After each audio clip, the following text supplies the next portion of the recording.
আমার নবী পাকের নির্দেশ মানার জন্য হযরতে সাদ ইবনুল ওয়াহাবের বাড়িতে চলে গেছে।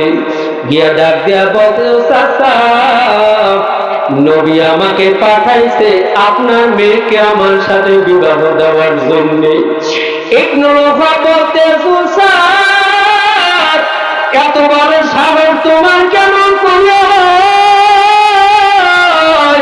তুমি কি জানো না মদিনার সব থেকে ধনী মানুষ আমি? তুমি কি জানো না আমার একমাত্র সুন্দরী মেয়ে তোমার কাছে আমি বিবাহ দেব, এটা কোনোদিন হইতে পারে না। হযরতে সাদ বলতেছে, গো ভাই আপনার বাড়িতে আমি কোনোদিন আসতাম না, নবী আমারে পাঠাইছে তার নির্দেশ মানার জন্য আপনার বাড়িতে আসছি।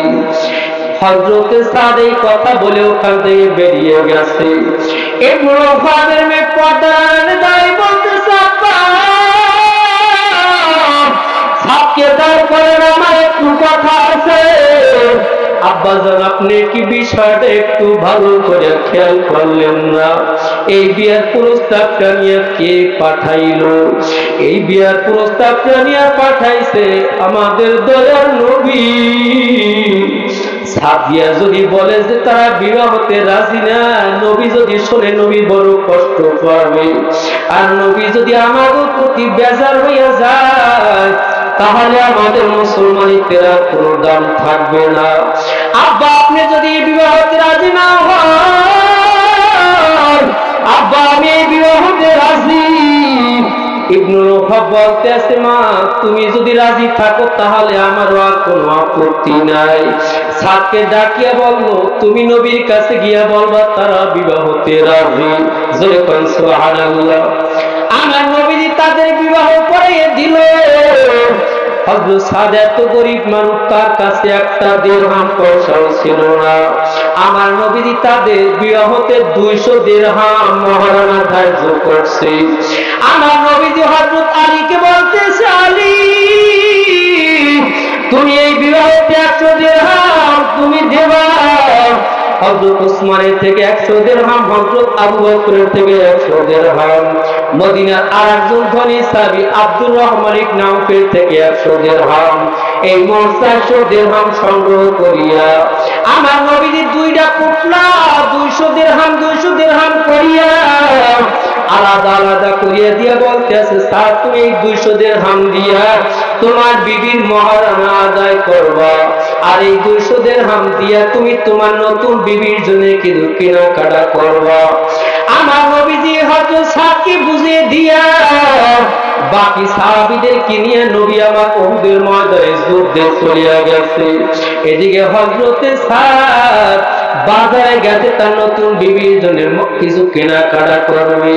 পয়নামা কেনার জন্য যখন বাজারে চলে গেছে, একটা লোক উহুদের ময়দানে ঘোড়ার পিঠে যায় আর ডাকে বলতেছে, তোমরা কে যাবে উহুদের ময়দান? উহুদের ময়দানে নাকি আমার নবী কাফের হাতে মার খায়। এই কথাটা হযরত সাদ শোনার পর তার কলিজার ভিতরে আগুন জ্বলিয়া উঠছে।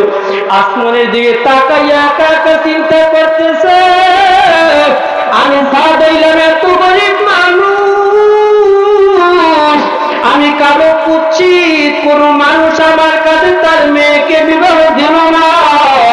আজকে যেই নবীদের উসিলায় ধনী ব্যক্তির সুন্দরী মেয়েকে আমি বিবাহ করলাম, যেই নবীজি এতগুলো টাকা আমার জন্য উঠাইয়া আমার হাতে দিয়া গেল, সেই নবীজি উহুদের ময়দানে মার খাইবে, আর আমি আজকে যাব শ্বশুর বাড়ির নতুন বিবির সাথে দেখা করতে। এইটা কোনোদিন হইতে পারে না। দোকানদারকে বলতেছে, দোকানদার ভাই আমার কোনো বাজার নেব না, আপনাদের দোকানে যদি কোনো ডাল তলোয়ার থাকে আমার একটা ডাল তলোয়ার দেন, টাকা যা লাগে 400 দিরহাম আছে এখান থেকে নিয়ে নেন।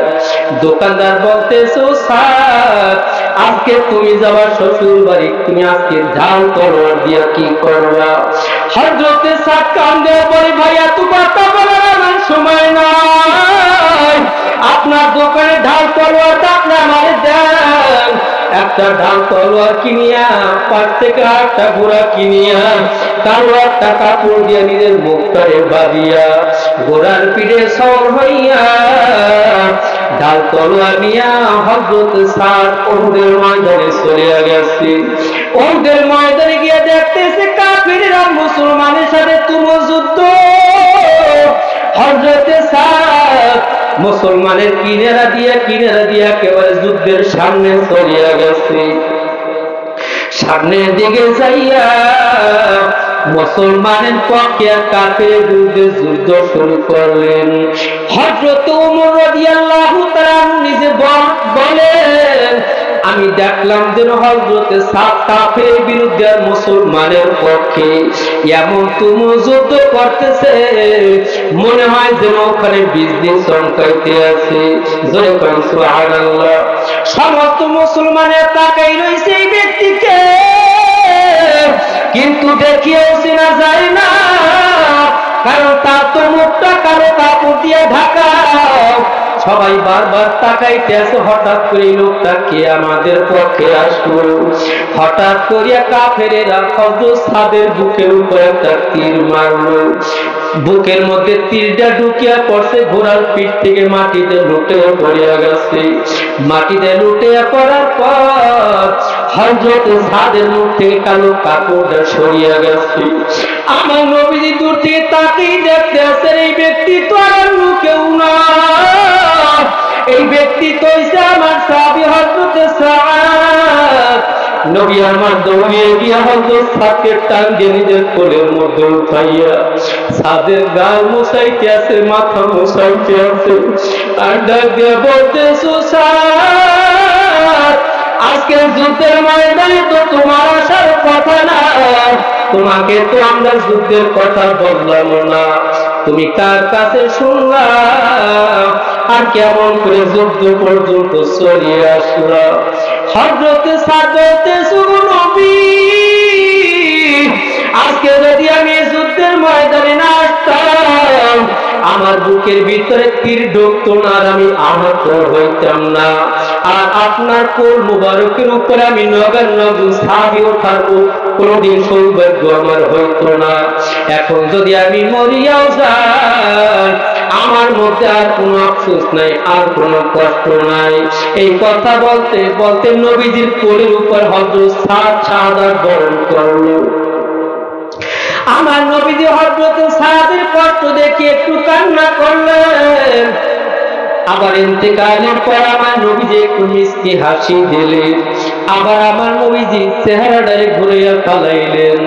এক সাহাবী বলতে, নবী গো আপনি সাদের কষ্ট দেখে একটু কান্না করলেন, আবার দেখলাম আপনি একটু মিষ্টি হাসি দিলেন, আবার দেখলাম আপনি চেহারাটারে ঘুরিয়ে ফেলাইলেন। আমার নবী বলতে, সাহাবী আমি আমার সাহাবীর কষ্ট দেখে একটু কান্না করেছি। আমি আবার যখন দেখলাম আমার সাহাবী সাদের যখন ইন্তেকাল হয়ে গেছে, আমার সাদের রূহ আল্লাহর কাছে এত দামি, আমার সাদের রূহ নিয়ে আল্লাহর জান্নাতে ফেরেশতারা টানাটানি করতে আছে, কে কার আগে আমার আল্লাহর জান্নাতে পৌঁছে দেবে। জোরে বলেন সুবহানাল্লাহ।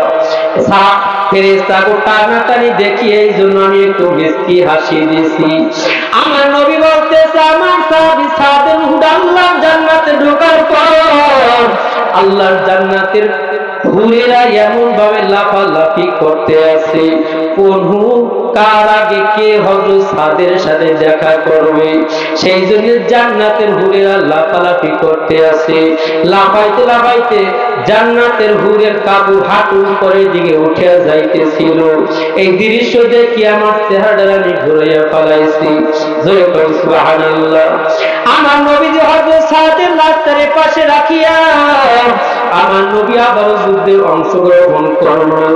যুদ্ধ চলতেছে, এর মধ্যে কাফেরেরা দূর থেকে আমার নবীজির মাথার উপর একটা তীর মারলো। আমার নবীজি হেলমেট ভাঙিয়া মাথার ভিতরে ঢুকিয়া পড়ছে। নবী আমার একটা গর্তের ভিতরে পড়িয়া গেছে। সাহাবীরা পিছনে ফিরিয়ে দেখতেছে আমার নবীজি আহত হয়ে গেছে, নবীজির মাথা থেকে রক্ত ঝরতেছে। সাহাবা আজমাইন এক এক করে আবু বকর, ওমর, ওসমান, আলী, আমির, হামজা সবাই আমার নবীজির কাছে চলে আসে। নবী আমার বারবার বুঝাইতেছো সাহাবীরা, যুদ্ধ চলার মধ্যে যদি তোমরা সরে আমার কাছে ভিড় জমাও, সামনে যেই সমস্ত সাহাবীরা গেছে ওরা কাফের হাতে কঠিন মার খাইবে। যুদ্ধ চলার মধ্যে আমার কাছে তোমরা পিছনে আসিও না, তাহলে আরো বড় বিপদ হইতে পারে। সাহাবীরা বলে নবী গো, আপনার মাথা থেকে রক্ত ঝরতেছে, এমন অবস্থা আপনার একাই রাখি আমরা কেমনে সামনে যাব? নবী আমার বুঝতে পারছে সাহাবীরা এমন করে বলে যাবে না। নবী আমার বলতেছে আল্লাহ পাকের কসম, তোমরা একটা সাহাবী আমার কাছে দাঁড়াইও না। কসম বলার কারণে এবার সাহাবীরা না যাইয়া কোনো কয় নাই। হযরত ওমর ছিল বড় জিদি মানুষ, চান্দের সামনে যায় ডাক দিয়ে বলতেছে দয়ার নবী, আপনারা যে কতটা ভালোবাসি এটা আপনারে কেমন করি আমি বুঝাবো? আপনার মাথা থেকে রক্ত ঝরতেছে, আপনারে রাখিয়ে যায়, আমার কলিজায় এটা মানতেছে না। আপনি আল্লাহর কসম খাওয়ার কারণে না যাইয়া পারলাম না। তবে হুজুর জানিয়ে রাখেন, আপনার যদি বড় কোনো ক্ষতি হয় তাহলে আমি ওমর কিন্তু আর বাঁচতে পারবো না। আল্লাহ, সাহাবাদের সবাই সামনে চলে গেছে, নবী আমার একলা হাত অবস্থায় বসিয়া রয়েছে। কাফেরেরা দূর থেকে খেয়াল করছে মুহাম্মদ নবী একলা বসিয়া রয়েছে, এই সুযোগে তাকে শেষ করে যাইতে পারে। কাফেরেরা দূর থেকে আমার নবীজির দিকে আবারও তীর তাক করছে মারার জন্য। এই দৃশ্যটা খেয়াল করছে নবী পাকের আর একজন সাহাবী হযরতে তালহা দৌড়ে এসে আমার নবীজির কাছে আসে দাঁড়াইয়া ডাক দেয়া বলতেছে নবী গো, আপনি যেমন আছেন এমন করে বসে থাকেন, কাফেরেরা আপনাকে তাক করে তীর মারতে পারে। হুজুর আপনি জানিয়ে রাখেন, আমি তালহা জীবিত থাকা অবস্থা আপনার শরীরে একটা তীর আমি ঢুকতে দেব না। জয় করেন সুবহানাল্লাহ। ডানের দিক দিয়ে তীর আসতেছে, হযরত তালহা নিজের বুকটারে পাঠিয়ে দিতেছে, বামের দিক দিয়ে তীর আসতে তার নিজের বুকটারে পাঠিয়ে দিতে আসে। যেদিক দিয়ে তীর আসতে তার হাত পাতে পাও পাতে নিজের শরীর যারে পাঠিয়ে দেয়। এমন করি হযরতে তালহার শরীরের মধ্যে ৭০টা তীর ধারণ করছে। এরপরও তিনি লুটিয়া পড়ে নাই, আমার নবীর কোলের মধ্যে নিয়ে পাহাড়ের চূড়ার উপরে উঠিয়া নিরাপদ জায়গায় রাখিয়া তারপর তালহা মাটিতে লুটিয়া পড়ছে। জোরে বলেন সুবহানাল্লাহ। হাদিসে পাকের ভিতরে আছে, সেই জন্য নবী আমার বলছে, ও আমার সাহাবায়ে কেরাম, তোমরা যদি জিন্দা লাশ দেখতে চাও আমার তালহার দিকে তাকাও।